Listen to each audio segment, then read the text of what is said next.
So in the last session, we were talking about the the data management part, right? We talked about how to put data into Salesforce, how to export it, how to delete the data in bulk and all, right? Anyone has any questions from there? I think what we did was simple stuff, so you should not have uh, any questions from there. But in case there is any question, you can just type it in the chat window, and we can discuss about that. In case we do not have any questions from there, then we will move into the next step, which is the data model section. Okay.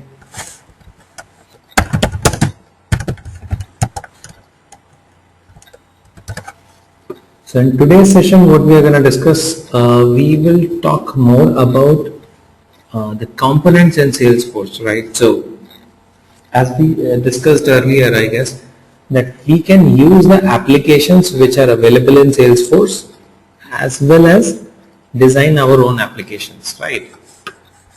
That is what we have discussed. We can use the existing applications, we can design our own applications. Just give me a second.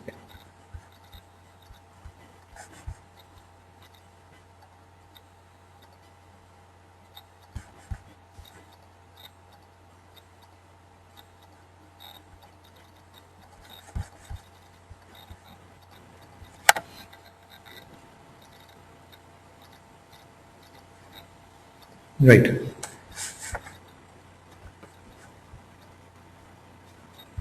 So, to design our own application, we need to understand what are the, basically what all the components form an application in Salesforce, right? What all components are there. So today we are going to talk about that. So first thing that we'll have to understand that we have been talking about, right from the first session, that it requires to store data in the backend, right? So at the backend, we do have a database, fine. Whatever we have discussed, campaigns, accounts, contacts, opportunities, these are all what? This is all data. And for each type of data, like for campaigns, I have a table. For accounts, I have a table. For contacts, I have a table, right? So at the back end, what I have a database. Database is what? Collection of tables. That's it, right? So at the back end, we have these tables. In Salesforce terminology, if I say Salesforce components, so one component of that is object or table. So we have objects in Salesforce. Now object, we refer to table as an object in Salesforce, right? So I'll be using the terminology object. Whenever I say an object, you understand that we are talking about a table in the backend, okay? So in Salesforce, we call it object. Now, a table is formed of what? It is formed of rows and columns, right? So columns are called as fields and your rows are called as records. Fine. So three things that we understand that we have in Salesforce. One is objects, one is fields, and one is records. Object means tables, fields means columns, and rows means records. Records means rows, right? So for any database, this is a must. It will be there, right? Apart from this, what else do we have here? We have tables of data, we have fields in the data, and we have the records that is there. Apart from that, we have tabs. Okay, what is a tab?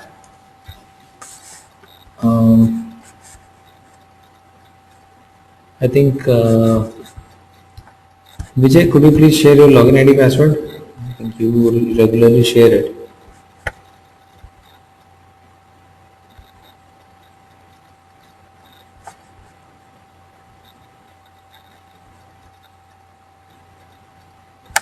Thanks a lot.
Okay. So when we log in into Salesforce, we see these tabs. Okay. So tab is basically more of a user interface component. It's more like a button. Clicking on this, you can connect to the table, right? So for connecting to every object, you need a tab on the user interface, right? Because what we are talking about here is that the database that we have or the table that we have is in the backend, right? Is on the server. So how does a user interact with the backend thing? As a user, we do not have access to the backend, right? So what we need to do, we need to create a tab in the interface on the UI, which can help us connect with the table or object, right? So that is a tab basically. So this tab is more of a part of a UI. Okay.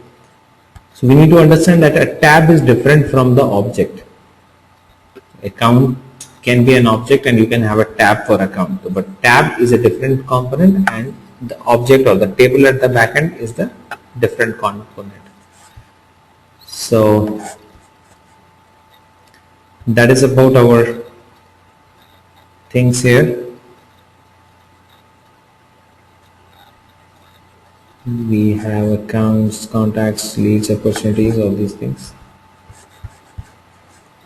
And we have tabs. I mean, we have these objects in the backend and we have the tabs for them. The next thing that we have here is an app. So what is an app? App is basically what we see here in this drop down, right? That is what we have discussed. These are the apps. Okay. App is also a front end UI component where you decide which all tabs will be visible under which app. Fine. So this app is also a UI kind of a thing that you design, and you decide which all tabs will be available under which app, right? So to make it a little more simple, let me explain it in this way. When we talk about let's say the backend database, there we have the objects, there we have the data. So we need to store the data in the backend server, right? So we need the objects there, we need the fields, and the records are stored there. So that's one. In the front end, what we need tabs to connect to those objects, right? Now app is basically a UI component which holds a particular collection of tabs, right? And one tab can appear in multiple apps. So there is no such restriction that one tab can appear only once. It can appear in all the apps also. So there is no problem with that. Fine. So basically we have these things. In addition to this, there is one more thing called a relationship that we need to understand. Relationship is basically the relationship between objects. So if there are two objects which need to be connected, a parent-child kind of a relationship needs to be built, those relationships will be there, right? So from the UI side, we have tab and apps. From the database side, we have objects and fields and records, and we have relationships to bind these objects, okay, or to connect the objects. These are the components. Now let us try to understand these things and create these things, but we will not straight away go and start creating it. Let us take a small example and do it. That will be helpful. So let's take an example that you are trying to design an application for okay, let's say you are a company, or you are running a company which takes up projects, client projects, and works on those. Fine. So you are a company, you take up projects and you work on those. Okay, you take up the projects and work on those. You have a few consultants in your company and they work on the projects, right? So You want to use Salesforce for tracking all your projects. Okay. Now start understanding it in this way, that okay fine, in case I have a requirement to track all my projects, okay, on Salesforce. So we first of all need to decide what all data would be required to be stored. Okay, and based on that you start building your data model. Okay, so we'll just take this simple example that there is a company which takes up the projects from the clients. They have their consultants who work on these projects.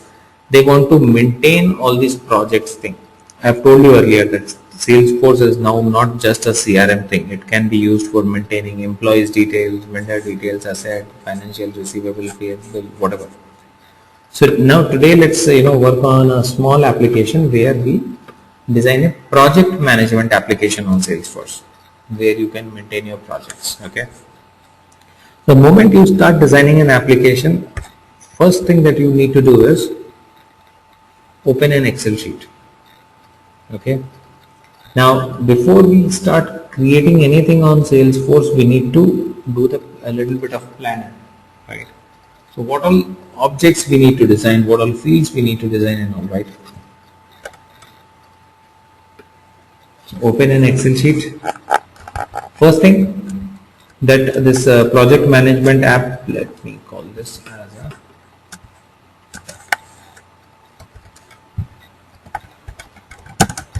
project management app. So this is what I want to design. Okay. What all data I need to store here? First thing, I need to store projects. Okay. So we need to create a table to store information of all the projects that we have. First thing. Now the moment you put it like this, I would want you to also list down the fields that you need to store in projects. So it's fine that you're creating an object for projects, but which all fields you need to store. Let's say ID of the project,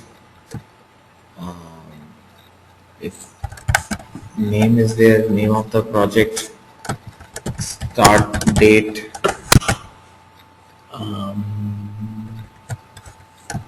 end date,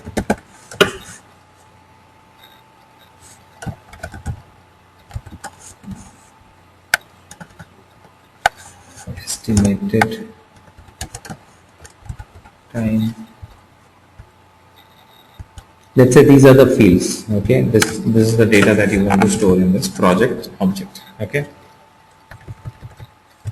Okay. Now you want one more object to store your clients information. List of clients. Right. So you have different clients from where you get the project. So let's create one more object. Think of one more object, clients. Okay.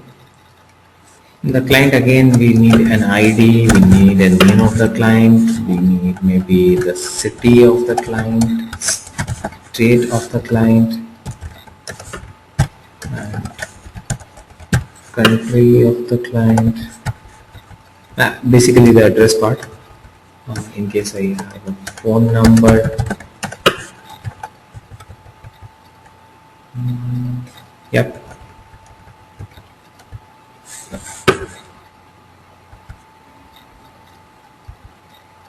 So right now I have one object called projects,